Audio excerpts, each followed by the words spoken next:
ত্রয়োদশ জাতীয় সংসদের প্রথম অধিবেশন আজ হতে যাচ্ছে।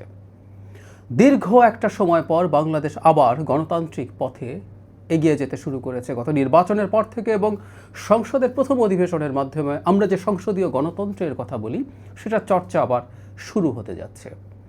নানা রকম সমস্যা, সংকট, সম্ভাবনা আছে, কোনো সন্দেহ নেই, কিন্তু আমরা আশা করব বাংলাদেশের এই গণতান্ত্রিক অগ্রযাত্রা চলতে থাকবে।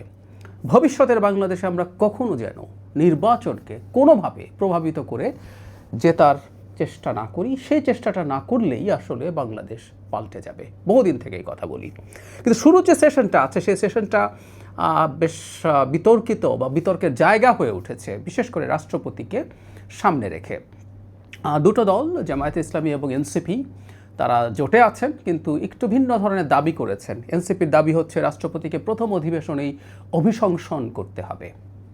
জামায়াতে ইসলামী তারা খোলাসা করেননি তারা কি করবেন, কিন্তু তারা বলছেন যে এটা উনি স্বৈরাচারের দোসর, তাই তার কোনো অধিকার নেই সংসদে ভাষণ দেওয়ার। বিএনপি কেন এটা করেছে আর তারা তো সেটা জানেন না। আমরা দেখলাম গতকালই সংসদীয় যে দল আছে তার বৈঠকের পর জনাব আবদুল্লাহ মোহাম্মদ তাহের, জামাতের নায়েবে আমির, এই কথাগুলো বলছেন, এবং তাদের একটা প্ল্যান আছে আজকের যে সংসদ অধিবেশন আছে সেটা নিয়ে। সেটা কি হতে পারে?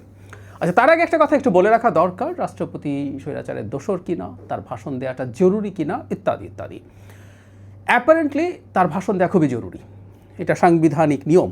আর্টিকেল 73 আপনারা দেখবেন, ওর মধ্যে 2 আছে, প্রতি বছর প্রথমের যে অধিবেশন হবে সেটা তো বটেই, নতুন সংসদ যখন গঠিত হবে তার প্রথম অধিবেশনে রাষ্ট্রপতি ভাষণ দেবেন। সুতরাং রাষ্ট্রপতির ভাষণ দেওয়ার সাংবিধানিক বাধ্যবাধকতা আছে। এখন কেউ বলতেই পারেন আমরা কি এই গত যে গণঅভ্যুত্থান পরবর্তী সময়ে সাংবিধানিক বাধ্যবাধকতা সব ক্ষেত্রে মেনেছি? উত্তর হচ্ছে না। কিন্তু একই সাথে এটাও সত্য, আমরা সংবিধান ছুঁড়ে ফেলে টেলে দেইনি। আমাদের সংবিধানটা ছিল এবং এই সংবিধানটা ছুঁড়ে ফেলে দিতে হবে, ছুঁড়ে ফেলে দেওয়ার চেষ্টা হবে, সেটা হয়েছে। এবং এটা একটা গুরুত্বপূর্ণ লড়াই ছিল, যে লড়াইয়ের একটা অংশ আমিও ছিলাম, এবং এতে অনেকের বিরাগভাজন হয়েছে এবং আমাকে অনেকে টার্গেট করে নানান বক্তব্য দিয়েছেন যে বিপ্লব হয়ে উঠতে দেইনি আমি, গণঅভ্যুত্থানকে বিপ্লব বানানোর চেষ্টা হয়েছে, সংবিধান ছুঁড়ে ফেলে দিতে হবে, রাষ্ট্রপতিকে সরিয়ে দিতে হবে, সেনাপ্রধানকে সরিয়ে দিতে হবে, এরকম নানান দাবি আসলে ছিল। কিন্তু যে কথাটা বলছিলাম যে রাষ্ট্রপতির ভাষণটা সাংবিধানিক এবং এটা ভাঙা যাবে না একেবারেই, এভাবে দেখার কিছু নেই।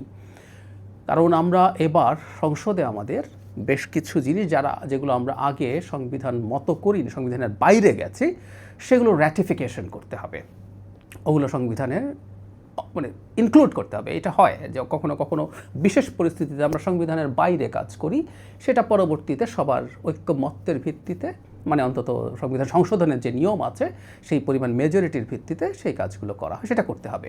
সুতরাং রাষ্ট্রপতির ভাষণ তাত্ত্বিকভাবে বলছি, তিনি যদি নাও দিতেন সেটা র্যাটিফাই করা যেতে পারত, এটা অসুবিধা ছিল না। কিন্তু আমাদের প্রশ্ন হচ্ছে রাষ্ট্রপতির ভাষণ কেন দেবেন না?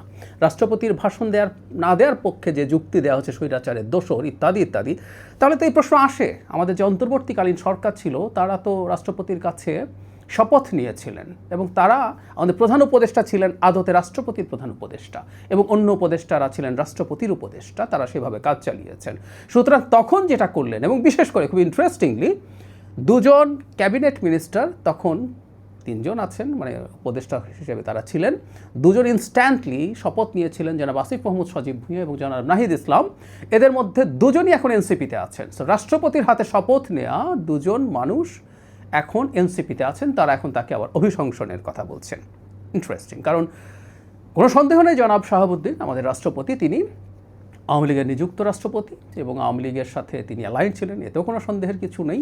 সো রাষ্ট্রপতিকে রেখে যখন আমরা এতদিন পর্যন্ত আমাদের এই সাংবিধানিক ধারাটা বজায় রেখেছি, এটা নিয়ে কেউ ডিবেট করতে পারেন, কিন্তু আমরা অনেকেই মনে করেছি এটাই সঠিক পথ।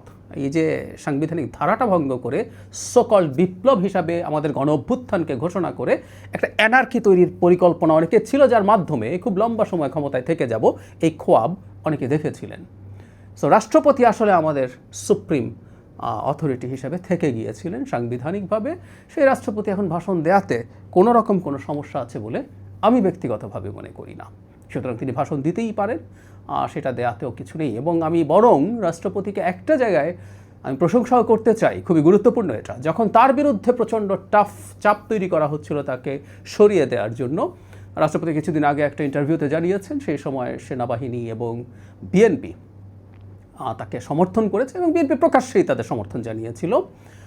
এবং আমি এটাও মনে করি তিনি চাপের মুখে সরে যেতেও পারতেন। যদি সেটা হতো, আমাদের দেশের গণতান্ত্রিক যে রূপান্তর হলো, আমরা যে আবার গণতন্ত্রের পথে ফিরে আসলাম, সেটা ভীষণ জটিলতার মধ্যে পড়ে যেত। আমরা একটা অ্যানার্কির মধ্যে ঢুকে যেতাম, অ্যান্ড হু নোজ, আমাদের একটা গৃহযুদ্ধের মতো পরিস্থিতি তৈরি হতেও পারত। সেই সময় তিনি শক্ত সাহসী ভূমিকা রেখেছেন, এই ধন্যবাদটাও তাকে দিতে হবে। অবশ্যই তাদের এটা ভাল লাগবে না যারা তাকে সরিয়ে দিয়ে একটা অ্যানার্কি কায়েম করতে চেয়েছিলেন। যাই হোক, আমি জানি না, জামায়াত ইসলামী বলেছে যে তাদের পরিকল্পনা আছে। ধারণা করা যেতে পারে রাষ্ট্রপতির ভাষণের সময় জামায়াত ইসলামী ওয়াক আউট করতে পারে। এনসিপিও যেহেতু তার অভিশংসনই চায়, তারাও প্রেজেন্ট নাও থাকতে পারে। সো একেবারেই প্রথম অধিবেশনে এই ধরনের একটা ওয়াক আউট দেখার সম্ভাবনা আছে। আমরা আশা করব তারা এটা করবেন না। সব সমালোচনার পরও থাকুন, সমালোচনা করুন, রাষ্ট্রপতির ভাষণের উপরে আলোচনা হতে থাকে, তারা সেগুলোতে তার এই জিনিসগুলো বলতে থাকুন, কিন্তু এটা না করলেই ভালো হবে। আর করাও সমস্যার কিছু না। আমরা গণতান্ত্রিক ব্যবস্থায় এগুলো অংশ, সংসদীয় গণতন্ত্রের মধ্যে এগুলো পার্ট, এগুলোর মধ্য দিয়েই সংসদীয় গণতন্ত্র এগিয়ে যায়। যাই হোক, আমরা আশা করব আমরা খুবই ভাইব্রেন্ট একটা পার্লামেন্ট দেখব। আমরা সেই আশা প্রকাশ করতেই পারি। সংসদকে কেন্দ্র করে, সংসদের মধ্যে সংসদ হয়ে উঠুক। আরেকদিন এটা নিয়ে বিস্তারিত কথা বলবো। সংসদ মানে এলাকার এটা সেটা লাগবে সেটা বলা না, আইন প্রণয়ন এবং রাষ্ট্রীয় নীতি, রাষ্ট্রীয় সমস্যা, সেগুলোর আলোচনার কেন্দ্রবিন্দু হয়ে উঠুক পার্লামেন্ট। বাইরেও থাকবে, কিন্তু এই জায়গাটার কেন্দ্রবিন্দু হয়ে উঠুক। সেই ধরনের পটেনশিয়াল এমপিজ আছেন দুই পক্ষেই। এবার আমরা সেই রকম একটা ভাইব্রেন্ট, খুবই প্রাণবন্ত, কার্যকর, হুইচ ইজ ভেরি ইম্পর্টেন্ট, শুধু প্রাণবন্ত হলেই হবে না, কার্যকর সেই আলাপ আলোচনা এবং বিতর্কের মাধ্যমে কাজ করা হবে, এই ধরনের একটা পার্লামেন্ট আমরা দেখতে চাই।